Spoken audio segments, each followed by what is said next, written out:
Bingo Blitz rules. If your bingo has ads in it, That's not a bingo. if it doesn't have the coolest tournaments, mini games, and the most breathtaking design, Nope, not a bingo. if your bingo moment makes you feel so excited that you just want to burst in joy and scream out loud, bingo! Sorry, so you're playing... Bingo Blitz? Now that's a bingo. Go for a world of excitement with Bingo Blitz, the #1 free bingo game. Download Bingo Blitz and play for free. Now that's a bingo. This episode is brought to you by Skinny Pop Popcorn. Perfectly popped, endlessly delicious. Oh, so light and crunchy. Skinny Pop Original Popcorn is the snack you've been searching for. Made with just 3 simple ingredients: popcorn kernels, sunflower oil, and salt. Snacking never felt or tasted so good. Perfectly popped, endlessly delicious. Give yourself permission to snack and pick up Skinny Pop Original Popcorn today. Let's hang out. Let's hang out. And let's talk about what legends have found. Let's hang out. And let's listen to two lesbians shout. Let's hang out. Let's hang out. Welcome back to Let's Hang Out. I'm Lee Holmes Foster. And I'm Ellie Brigida, and here's what's happening this week. This week in the Lesdom. This week in the Lesdom is somewhere we can touch base each episode about things going on with the podcast or otherwise. And one of the first things I want to talk about is the new trailer for Wild Nights with Emily. I, number one, have loved Molly Shannon since her Superstar days. What a weird and amazing film. And she will be playing Emily Dickinson. And what I love about the movie, which I'm sure all of you will love as well, is that they are really exploring Emily Dickinson's sexuality based on real-life letters that Emily Dickinson wrote to her lover and all of this stuff. So I'm excited. It seems as though the relationship between Emily Dickinson and her partner is a central point in the film, and I'm super excited to see it. Amazing. Also, I'm sure many of you know, because many of you were there, Clexicon just happened last week, so keep an eye out. We are going to have our Clexicon wrap-up episode coming soon, and we just have so much to talk about, so it's coming your way. I'd also like to talk about a new study that I found, because we know I love studies, especially if they're about gay things. This new study said that people raised by lesbian parents are less likely to be straight, which... fingers crossed for you and Kelsey. But it said that 70% of women raised by lesbian parents are straight, compared to 88% if you're raised by straight parents. And, of course, the study didn't make complete correlation between genetics and being gay, but they said that it is likely that children of lesbian parents have more expansive perspectives on sexuality, which makes complete sense. So there you go. We will see. My own little tiny family can be a mini sample size. I'm so excited. Of this study. Keep an eye out for our future reports. And that's what's happening this week. Back to you, Ellie and Lee. Thanks, Ellie and Lee, and welcome to our 25th installment of Should Have Been Gay. And in this week's episode, we're going to have some skyrockets in flight. Because we are breaking down Afternoon Delight. I'm sorry, every time I hear that, I just think about when they do it in Anchorman. It's so stupid and great.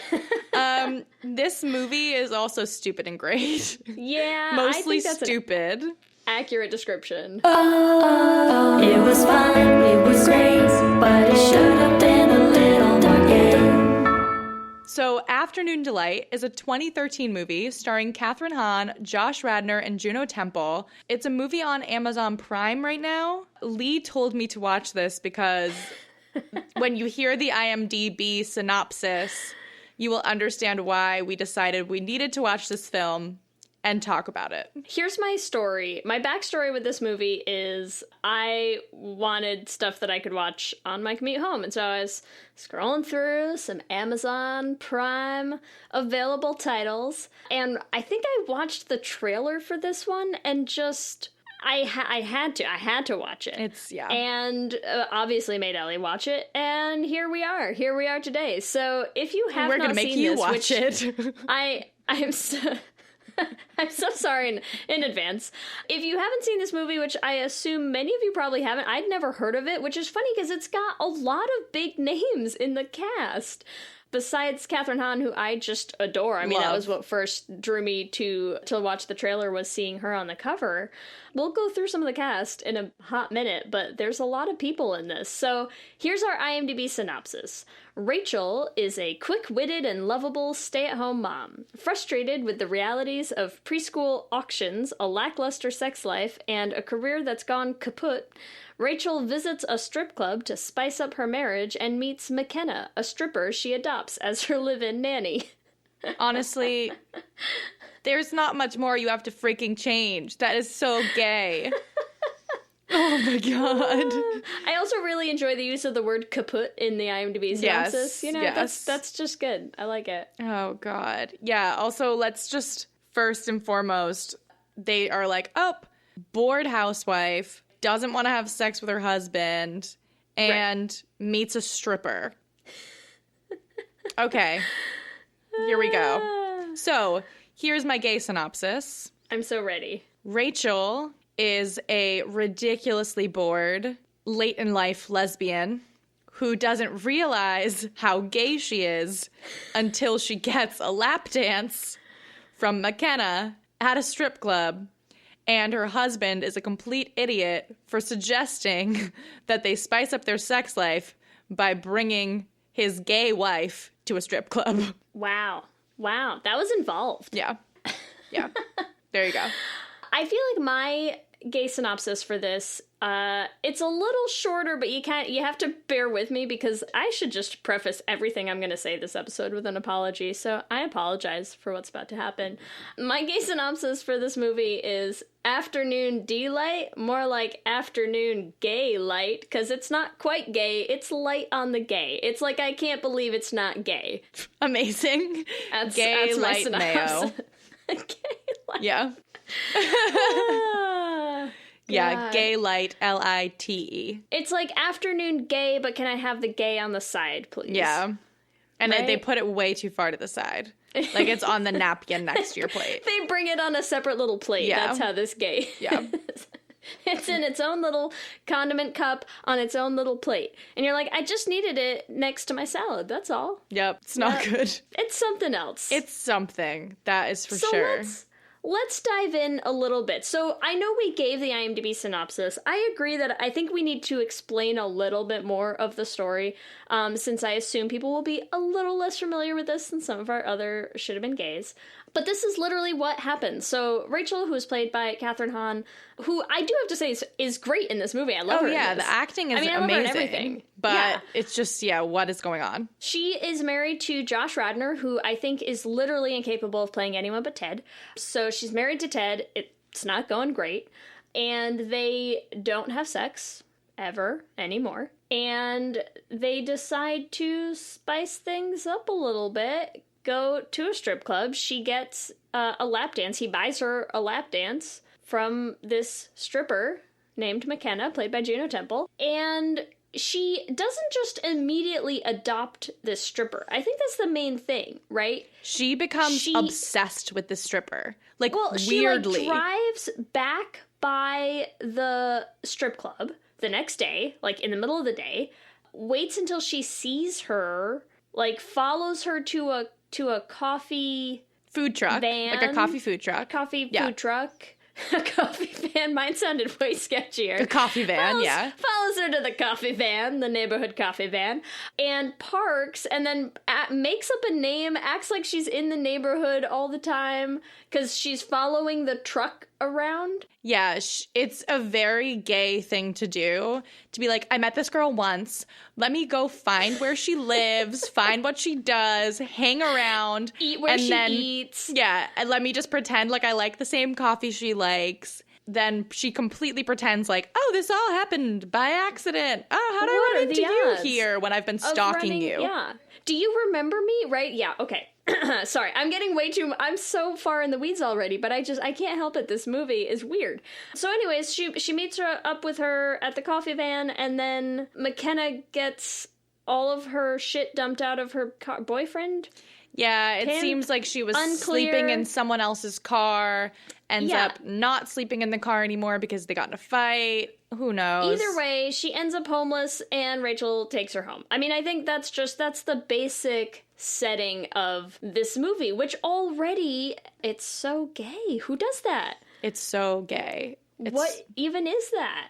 It's just so much. Yeah, and so she acts like they're friends. Like she's like, well, I'm friends with the stripper, especially when her husband's like, why is the stripper at our house? Like, because of course. Why is the stripper in the maid's room? What is happening? Going on? And she's like, she's my friend and she needed a place to stay. Like, she's not your friend. You paid her to give you a lap dance once and you're her stalker. Right.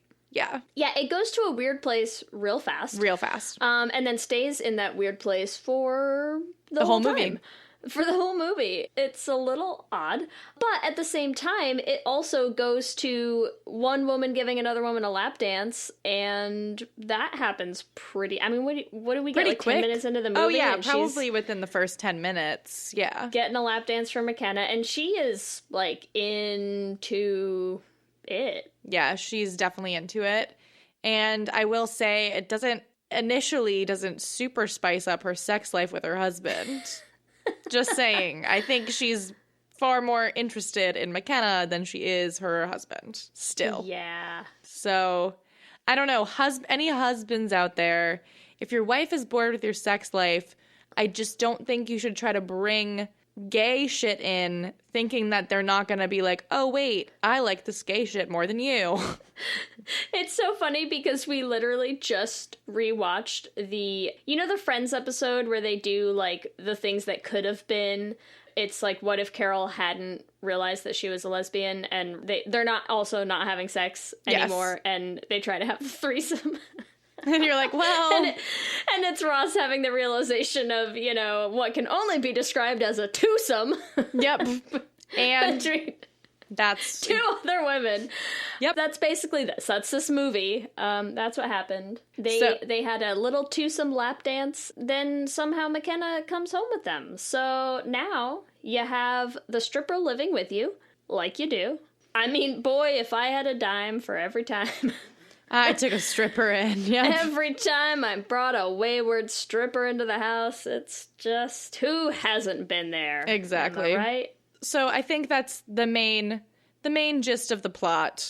I think that's enough for people to understand. We will go over some of the other plot points as we talk about why this is super gay. If that hasn't sold you already on how gay this movie is. Yes, it starts very gay.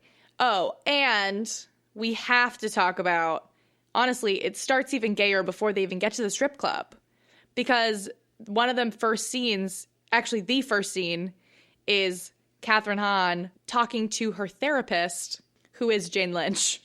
Who, of course, is Jane Lynch. And also, to be fair, Jane Lynch is actually gay in this movie. Oh, yes. Thank God. The therapist is gay, does have a wife. There's that whole thing going on. So not to downplay the actual gay in the movie, but that's not the gay we're here for. No, we are here for the Kathryn Hahn gay. Yes. Oh, God. We're here for Rachel. Rachel is our should-have-been gay queen in this. Let us never forget Jane Lynch. Jane Lynch. Ever. I mean, how could you? You can't. So Rachel's obviously gay. McKenna is for sure bisexual.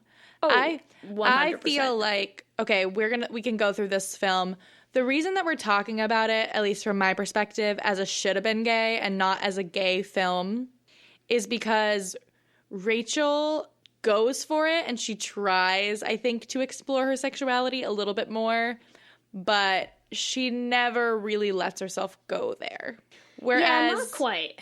McKenna is a stripper and also a sex worker, so I'm pretty sure she doesn't exclusively sleep with men. I'm trying to remember if she ever actually says explicitly whether she... I think she says she's had clients that were women, right? I think so. I can't remember if she did.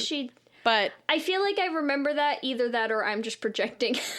If she didn't, like, let's just say in our gay interpretation, she's definitely a sexually fluid sex worker. She does not discriminate based on sex. She definitely sleeps with whoever she wants to sleep with. Yes, she is very free. She Yes. is very open. She is very sex positive. She has no real hang-ups on, well, at least not on her sexuality. I think she has some hang-ups on, the stigma attached to what she does and how open she is with her sexuality. But she herself, man, she is free as a bird. Oh, yeah.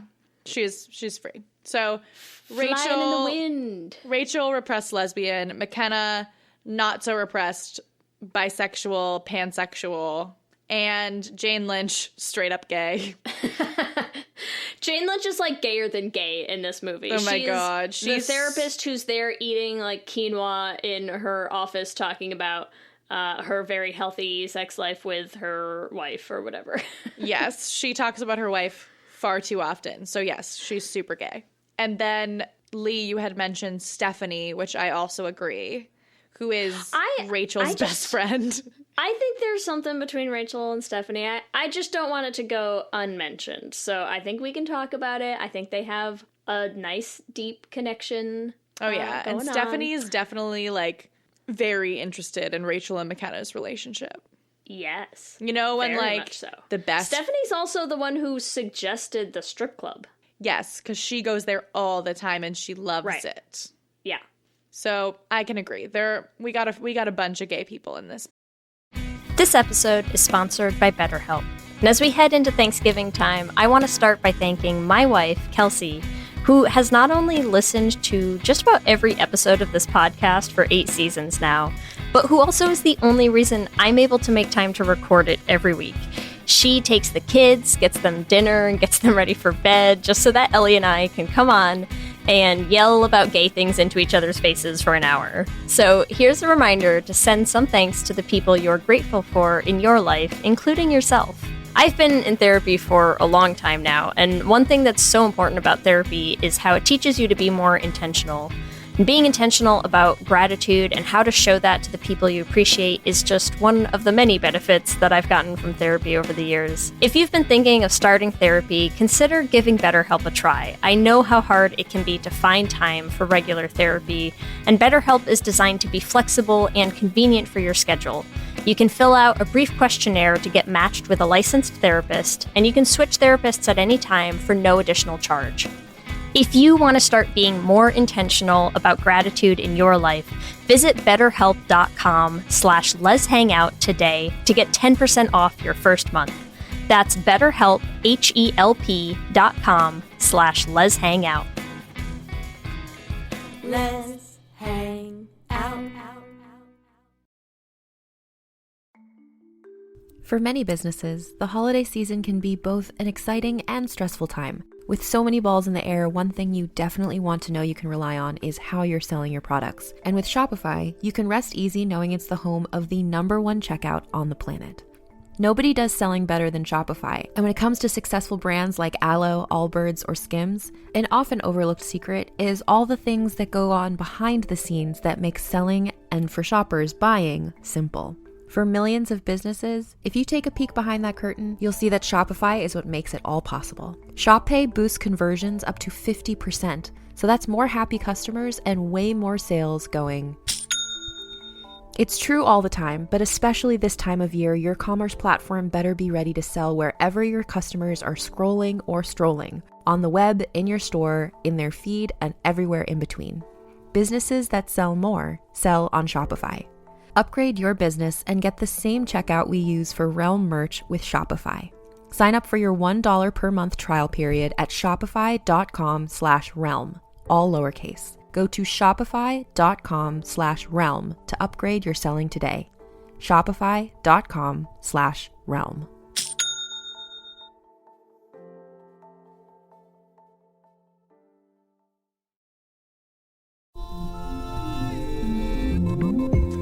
You come to the New Yorker Radio Hour for conversations that go deeper with people you really want to hear from, whether it's Bruce Springsteen or Questlove or Olivia Rodrigo, Liz Cheney, or the godfather of artificial intelligence, Jeffrey Hinton, or some of my extraordinarily well-informed colleagues at the New Yorker. So join us every week on the New Yorker Radio Hour, wherever you listen to podcasts. What's up, everyone? It's Noah Daniels. Hey, y'all, I'm JJ. Hey, guys, it's Kat. And we're your hosts of the Real Hauntings podcast. We bring on guests who share their first-hand encounter ghost stories and supernatural experiences. Now on to the trailer. I've been warned to not tell this story, but I think because of the way it ends, it's okay to tell this story, because some people say that with certain entities, to like speak of them or talk about them or in any way like portray them as powerful will attract them to other people. The creepiest thing about it to me is a lot of times it would wait for me to notice it. Like, it would just lay its arm out like this, and then I'd be like, where is it? Where is it? And then I'd see it, and then it would just slither back. For more information on the Real Hauntings, Real Ghost Stories podcast, make sure you check out real.fm to learn more about our podcast and many other amazing podcasts. Movie. So my number one reason why is this is just the classic lesbian story. How many times have we seen in the freaking Netflix LGBTQ section the bored housewife and the young girl? What was that freaking Netflix show with Gypsy? Yeah. It like literally is Gypsy because Catherine Hahn's character is psychotic and like gets this obsession with this younger girl who's free and who doesn't care what other people think about her. It's just such a classic story of the repressed housewife having a sexual awakening with a younger lesbian. It's also like such a classic fan fiction setting. That's such a trope of like, oh, one of them goes to a strip club and gets a lap dance from the other one. Yep. We've seen it time and time again, and it never gets old, except in this case where it just gets weird and then never gets actually gay and just stays weird. But it gets real close, and I think the first time it gets real close, because actually what happens is, I saw this, I downloaded it, I told Ellie, you have to watch this because I'm pretty sure we're going to need to do a Should Have Been Gay on it, and then Ellie watched it before me, and texted me like halfway through to say, wait, is this actually gay? Can we do this as a Should Have Been Gay? Because it wasn't clear where it was heading, and the reason it wasn't clear was this one scene, right, where Rachel is sick. She has a cold, is that right? Yeah, she has a cold. And so the only way to fix a cold is with an erotic massage. Just like Grandma used to give her. I'm pretty sure she's like using Vapor Rub though. She is using Vapor Rub. Yeah. And I think that's the part that Grandma used to do. But it was a little weird where she's like, this is what always made me feel better. And then proceeds to give like the most sensual Vicks Vapo rub down that you could hope to see on screen, I think. Face to face. This is no like, you know, get on your friend's back and give them a massage. This is like she is rubbing her chest. She is going further down. She is taking care of the leg. She is straddling her. Yeah. She's like straddling her hips. She's like, let's open your shirt up so that I can rub this all over your chest. I'm gonna rub your feet. Yeah. Well, that's why I'm even saying, like, we're doing a Should Have Been Gay on this, but it really toes that line. It's pretty gay. I'm gonna say it's pretty close, and I think it's about as close as you could get without actually getting there. They never kiss. No. Correct? No, they do not. So that's why we're saying they never kiss, so it's technically not gay. But they do a lot of other weird shit. Including one of the times that Rachel tries to unpress her sexuality, and she decides to really, like, venture out of her comfort zone. She's going to try something new. She's going to be different. She's going to be open. And so McKenna had invited her to go see one of her clients, a man that she visits pretty regularly, one of her regulars, who likes for her to bring a friend just to watch. Maybe join in if you're into that thing, which I think that might be where we get the only sort of explicit statement on McKenna being willing or open to doing things with women as well. Oh, yeah. But mostly just to watch. So they go together. What's her fake name? I forget. I was gonna say like Tallulah or something. It's like horrible. I don't remember. She makes a fake name. Yeah. She makes a fake name. She goes in. She starts drinking heavily. She is sitting in a chair watching McKenna and this man have sex, and it's not good. It gets pretty graphic. He wants her to look him in the eyes. It's a lot. And hold his hand. Look, maybe this is just the intense lesbian in me talking, but like I did not like that. Oh, it was very uncomfortable. Not like anything it was very about uncomfortable. That scene. I want to say, like we always say when we're talking about sex, whatever you want to do is fine. You do you. However, the scene was very uncomfortable. Obviously, Catherine Hahn's character, Rachel, was very uncomfortable. And I think the reason she was so uncomfortable is because she was jealous. So I feel like she was there, she was watching, something clicked in her brain that she would rather be that man with McKenna rather than watch. And so that freaks her out and she leaves. 'Cause gay. Yeah, everything kind of goes downhill from there and nothing ends well, but I think that's sort of like the pinnacle of the movie, and then everything just kind of is like a hot disaster afterwards. Yeah. I do want to say, because it's so true, we do want to be sportive, we do want, people to enjoy what they enjoy, with the heavy caveat of like every time I watch straight sex scenes in anything, I'm just like, oh, why? I know. So take that with a grain of salt. Of that's just me. What we do not enjoy. Sorry, personal preference. That scene is so uncomfortable to watch. Besides just the very straight sex nature of it to begin with, it was no good. I wish that they had just had Rachel and McKenna get together the way they so obviously were meant to do. Who wrote this movie? It's nonsense. It was just uncomfortable.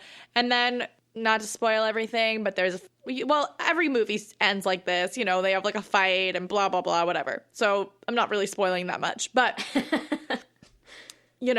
doesn't end well for our two lovers. And I feel like their breakup is like a freaking lesbian breakup too. Where it's like, all right, she has to move out of the house. Like, yeah, she's like, it's so dramatic. And then she ends up like, same thing, stalking her again. Like everywhere, she still follows her around after. Yeah, just drives by to make sure she's okay. Yeah, just checking in on her. But like, I'm not going to say hi. Weird. It's like when you still check their Instagram just to see what they're up to. Exactly. Oh shit, I liked something from a week ago. Oh no. Except she's not doing that online. She's doing it in person because she's crazy. But it's fine. She's just there for the coffee van, Ellie. Come on. My lesbian reimagining, though, is that Rachel basically figures out, okay, I'm bored in my marriage because I'm gay, actually sleeps with McKenna, which is like every other lesbian film. So I'm like, you know what? She does. She cheats on her husband in this remake of the film. Not saying that but that's just how it's going to be.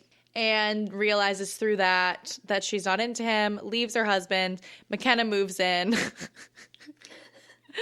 Because honestly, it seems like McKenna makes a shit ton of money. I don't know how this girl is homeless, but she's like, yeah, I make $350 an hour. But whatever. But yeah, Get a little sugar mama. So yeah, McKenna's the sugar mama, and they just live this nice little life with Rachel and her stripper, and they raise the son. They raise the son.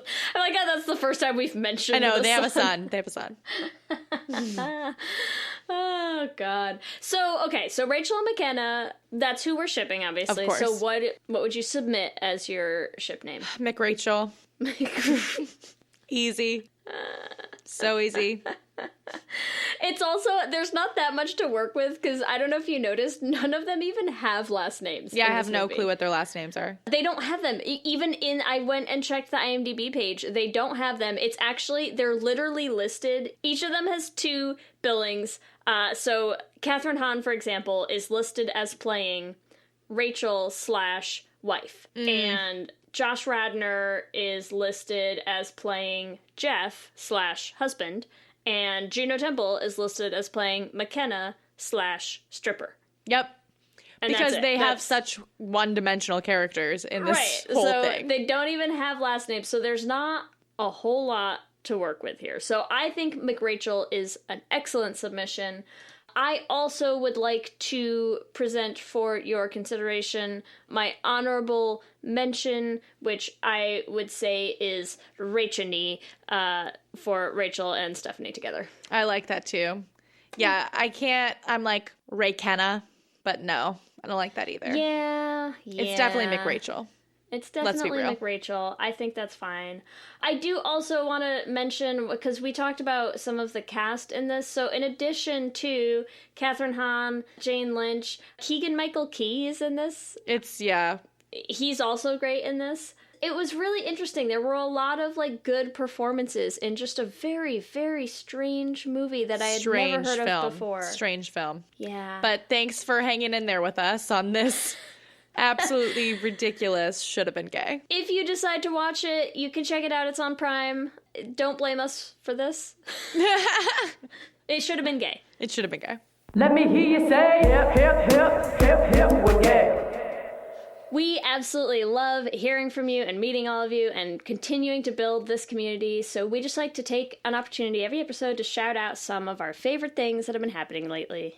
And of course, this week we have to talk about everyone we met at ClexaCon. There were old friends, new friends, patrons, some celebrities even. It's amazing. And that we will be having on some upcoming episodes. Get ready. Mm-hmm. So excited. But yeah, it was really amazing. Of course, shout out to Amber Benson and Kia Barnes for guesting on our live show. It was so much fun. We cannot wait to share that all with you. And for everyone who came to the live show, because you're all amazing. Yes, it was so great getting to see all of you live and in person.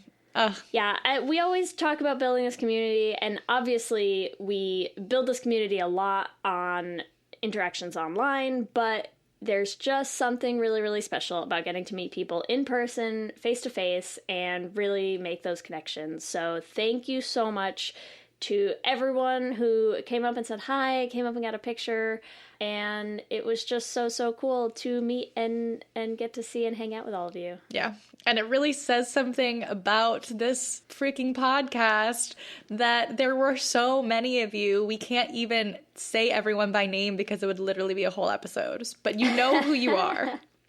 You know who you are. And we know who you are. And of course, we want to thank our top tier Lesbian Jesus patrons, Amy and Ellen, Kayla Kelly, Lizette Stye, Tanya Ferguson, Jess Klaus, Danny Griswold, Michelle Ray Thomas, Sarah and Julia, Nicole Gross, and Mark Foster. Thank you so much to all of you. Our patrons have done so much for us and made so many things possible, and especially our Lesbian Jesus patrons. So thank you so much. Remember, you can also find us on all the social medias, Instagram, Facebook, and Twitter at Let's Hang Out Pod. You can email us at letshangoutpod@gmail.com. Send us your should have been gay suggestions for future episodes. Or you can check out our website at letshangoutpod.com. Make sure that you subscribe to the podcast on whatever app you use so that you get new episodes as soon as they're available. And make sure you also subscribe to our YouTube channel at youtube.com/letshangoutpod. We just put out a new video for Rewrite the Stars for our Renegade covers. Loved it, and I hope you all enjoy it. If you want to support the podcast, there are so many different ways that you can do that. The first one, it's easy, it's free, is go on iTunes and rate us and review us. A, we love reading the reviews, and B, it helps other new people find the podcast. And you can also support us on Patreon. Our Patreon has been blowing up lately. We are so excited. We keep getting new patrons every week. We love you all, and we would love to see more of you there. We are almost at 100 patrons, which is our third goal, and it would be crazy to get there. So if you want to become a patron, we would love to see you there at bit.ly/lespatreon. You can also get some cool Let's Hang Out swag. We had some fun stuff going on at our merch table at ClexaCon, so if you missed out or if you want to get some of the other designs that we didn't have with us, you can check that out at bit.ly/lesshop. Yes, and make sure you're looking on our social media because we have sales on those relatively often, and we're always promoting them on our Facebook, Instagram, and Twitter. So be on the lookout for those sales. If you want to support the Trevor Project, you can do so at bit.ly/lestrevor. If you want to follow us individually, the best place to find me is on Instagram and Twitter at LSHFoster. And the best place to find me is on Instagram and Twitter at EllieBrigida. And with that, I'm Ellie. And I'm Lee. And let's hang out again soon. Let's hang out. Ladies and gentlemen. What are you doing? What do you mean? Just keep it simple. I'm making the promo. Just keep it simple. Just say, hey, we're the Brav Bros. Two guys that talk about Bravo. Ladies and gentlemen, boys and girls, we're the Brav Bros. No. Oh. Dude, stop with the voice. Just keep it simple. I've seen promos on TV, dude. This is how you get the fans engaged. This is how you get listeners. We're trying to get listeners here. If we just say, oh, we're two dudes that talk about Bravo, people are going to get tired of it already. We need some oomph. All right, then fine. Let's try to do it with your voice. Brav Bros. Good job.